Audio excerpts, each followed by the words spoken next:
तो देश काल परिस्थिति का अर्थ ये नहीं होता कि हम अपनी सुविधा के अनुसार धर्म की परिभाषा बदलें। पहले इसको समझिए, किस देश में किस काल और परिस्थिति में धर्म किस मामले में प्रभावी होगा ये देखना पड़ता है। जैसे बंगलादेश का कुछ अलग देशाचार है, गुर्जर का कुछ अलग है, केरल का कुछ अलग है, कश्मीर का कुछ अलग है।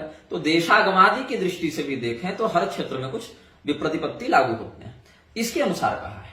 अथवा काल के अनुसार कहा, जैसे दिवा काल, निशा काल, प्रदोष काल, ग्रहण काल, सूतक काल, वेद काल इत्यादि में बहुत से नियम लागू होते हैं।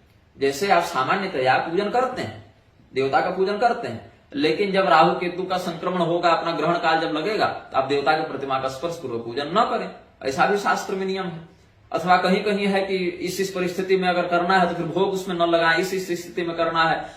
जैसे परिस्थिति, आप जैसे संध्या करने बैठे हैं लेकिन ट्रेन में है तो क्या कीजिएगा, अनुदति संध्या करते हैं। उस समय उसमें क्या करते हैं कि जो वरुण देवता का स्थान है स्वादिष्ठान चक्र में, ब्रह्मदेव का है लेकिन जल तत्व होने से मैंने कहा वरुण देवता का स्थान है, तो जल तत्व में पहले न्यास किया जाता है, प्राणायाम की स्थिति वहां पर केंद्रित की जाती है, वहां से फिर अनुदकी विधान से भगवान सूर्य को अर्घ देने का विधान है, अथवा बालू से देने का विधान है। तो ये परिस्थिति हो गई, काल हो गया, किस काल में क्या धर्म है। जैसे प्रातः संध्या आप करेंगे 3 अर्घ देंगे खड़े होकर, मध्याह्न संध्या में 1 ही अर्घ देंगे खड़े होकर, और सायं संध्या में बैठकर 3 अर्घ देंगे। सुबह देंगे तो थोड़े झुक कर देंगे, शाम मध्याह्न में देंगे तो सीधे तन कर देंगे, खड़े एकदम सीना चौड़ा करके देंगे। ये काल का हो गया। देश का हमने बता ही दिया, काल का बता ही दिया, परिस्थिति का संकेत कर ही दिया। जैसे रजस्वला हो गई महिला तो परिस्थिति उसकी दूसरी बन गई ना, तो उस 4 दिन 5 दिन, या अगर श्राव बढ़ गया तो 7वें दिन से फिर वो अपना शुद्ध होती है, काम करती है, धर्म अनुष्ठान करती है।